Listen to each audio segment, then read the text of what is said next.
Dans les plaines d'Afrique subsaharienne, quand le soleil se couche, les prédateurs sortent.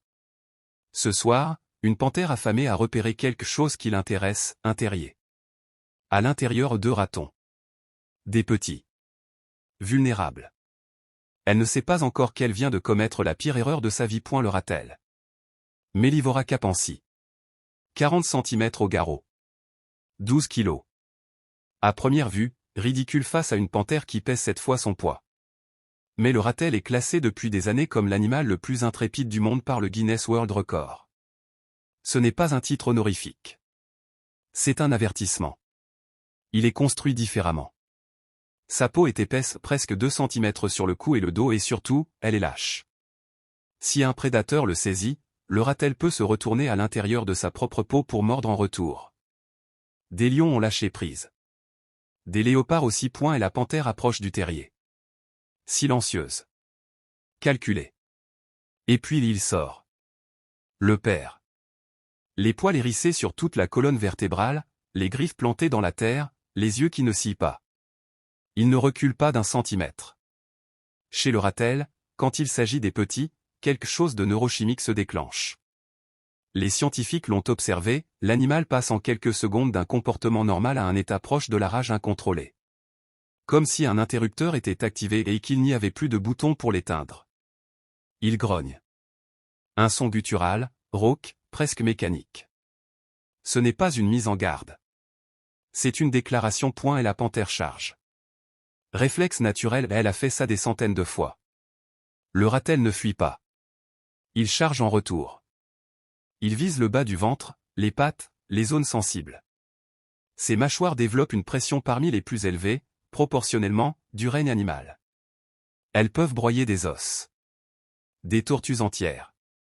Des crânes de serpents. La panthère griffe, mord, essaie de secouer ce petit corps rageur. Mais la peau lâche du ratel absorbe tout. Elle glisse, elle ne déchire pas. Les crocs n'atteignent rien de vital. Et le ratel, lui, ne s'arrête pas. Jamais. C'est peut-être ça, sa vraie arme, l'absence totale de l'instinct d'abandon. Des études comportementales ont montré que le ratel continue de se battre même blessé, même épuisé, particulièrement quand ses petits sont menacés. Comme si la douleur était filtrée, mise en attente. Le cerveau en mode survie totale ne reçoit plus les signaux d'abandon. Mais la panthère n'est pas la seule menace cette nuit. Dans la savane, les serpents venimeux pullulent. Et ici, le ratel révèle un autre de ses secrets extraordinaires. Il est résistant au venin. Pas immunisé totalement mais d'une résistance largement supérieure à presque tous les mammifères de sa taille. Des cobras du Mozambique. Des mambas. Des peuphadères dont le venin est hémorragique, nécrotique. Le ratel les attaque, se fait mordre et continue. Les chercheurs ont identifié dans son système sanguin des mutations sur les récepteurs nicotiniques d'acétylcholine, les mêmes récepteurs que ciblent les venins neurotoxiques. Chez le ratel, ces récepteurs ne répondent plus de la même façon. Le signal du venin ne passe pas correctement. Le paralysant ne paralyse pas. Des observations sur le terrain ont montré des ratels mordus par des cobras, qui s'effondrent quelques minutes, puis se relèvent. Et reprennent le combat ou le repas. C'est biologique. C'est évolutif.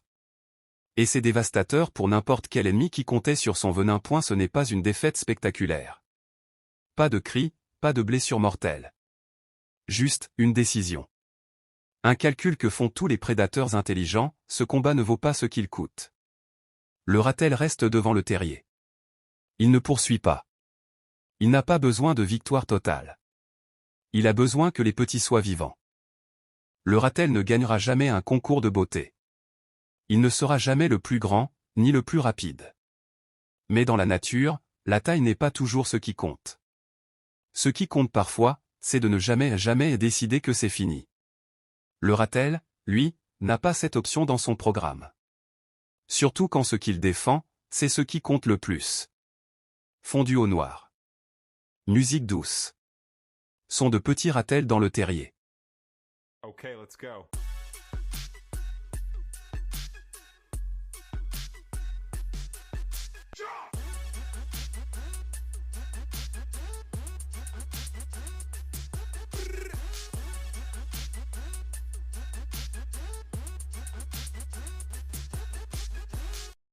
Okay, let's go.